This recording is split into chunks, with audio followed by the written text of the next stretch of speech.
নমস্কার, আমরা viewer cut off entry করছি এবং আমরা এরপরে অ্যাক্টিভ লোন ভিও টু এসএসজি এই অপশানটিতে যা যা অ্যাক্টিভ লোন এসএসজি নিয়েছে সেগুলি আমরা এন্ট্রি করব। এরপর আমরা অ্যাক্টিভ লোনের এই অপশানে ক্লিক করে নেব। এখানে যেই এসএসজিগুলো আছে সব নামগুলো শো করবে এবং যেই এসএসজি অ্যাক্টিভ লোন এখনও চলছে সেগুলো আমরা এখানে এন্ট্রি করব। আমরা ক্লিক করে নিলাম। এরপর আমরা এডিট অপশানে ক্লিক করে নেব। দেখুন এখানে এসএসজির নাম শো করছে এবং আপনি কোন ফেজে কাজ করছেন সেটা জানতে গেলে আপনাকে ওপরে কিন্তু অ্যাক্টিভ লোন কথাটি দেখাচ্ছে। এরপর আছে লোন নাম্বার অপশানে 24 শো করছে, কারণ 23 নাম্বার পর্যন্ত আমরা ক্লোজ লোন এন্ট্রি করে ফেলেছি, তাই এখানে 24 শো করছে। ফান্ড সোর্সের জায়গায় অনেকগুলি অপশান দেখাবে। এসএসজি যেই সোর্সের জন্য লোন নিয়েছে সেটি আপনারা অপশান সিলেক্ট করে নিতে পারবেন। আমি এখানে সিআইএফ সিলেক্ট করলাম। এরপর কত টাকা এসএসজিকে লোন দেওয়া হয়েছে সেই অ্যামাউন্টটি এখানে বসিয়ে দিতে হবে। ধরুন 1.5 লাখ টাকা লোন নিয়েছে। এরপর প্রিন্সিপাল রিপেড ও কত এই এসএসজিটি কতটা পরিশোধ করেছে সেটি আপনি এখানে বসিয়ে দেবেন। এরপরে বলেছে প্রিন্সিপাল আউটস্ট্যান্ডিং, এটা অটো ক্যালকুলেট হয়ে যাবে।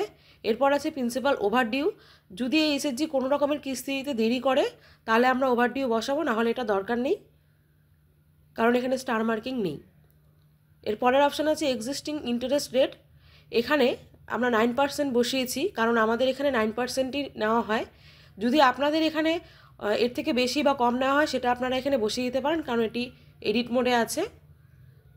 এরপর আছে ইন্টারেস্ট পেইড, এই অপশানটি যখন এসএসজি লোন নিয়ে থাকে সেখানে যদি যবে থেকে লোন নিয়েছে তবে থেকে যদি ইন্টারেস্টগুলো প্লাস করে করা হয় তাহলে আপনি এখানে বসাবেন, নাহলে এখানে বসানোর কোনো দরকার নেই।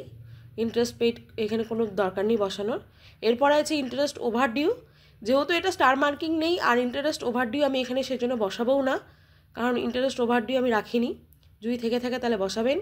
লোন ডিসবার্সমেন্ট ডেট, যত তারিখে এসএসজিটিকে লোন দেওয়া হয়েছিল ডিসবার্স করা হয়েছিল সেই ডেটটি আপনাকে নিয়ে নিতে হবে।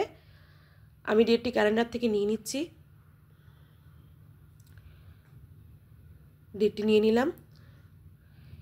এরপরের অপশান আছে মোড অফ পেমেন্ট, এখানে ক্যাশ আছে, আপনি চাইলে এখানে ক্যাশ নিতেই পারেন। এর কারণ হচ্ছে এই লোনটি দেখুন 8 মাস পুরনো এবং এটা যেহেতু সামারি এন্ট্রি করা হচ্ছে সেক্ষেত্রে আপনি এখানে ক্যাশ দিতেই পারেন। এক্ষেত্রে ক্যাশ যদি দিতে চান তাহলে আপনারা দিতে পারেন কারণ এখানে সমস্যার কোনো ব্যাপার নেই। আমি এখানে মোড অফ পেমেন্ট ক্যাশ রাখছি।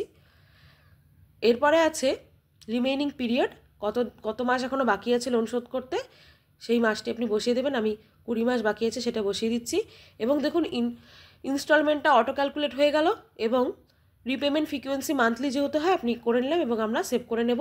এখান থেকে আপনারা ইএমআই শিডিউলটি দেখে নিতে পারবেন এবং ডাউনলোড সামারি করে এটা আপনারা প্রিন্ট করতেও পারবেন এবং শেয়ারও করতে পারবেন। আমাদের এন্ট্রিটি হয়ে গেছে, দেখুন হয়ে গেছে। ধন্যবাদ।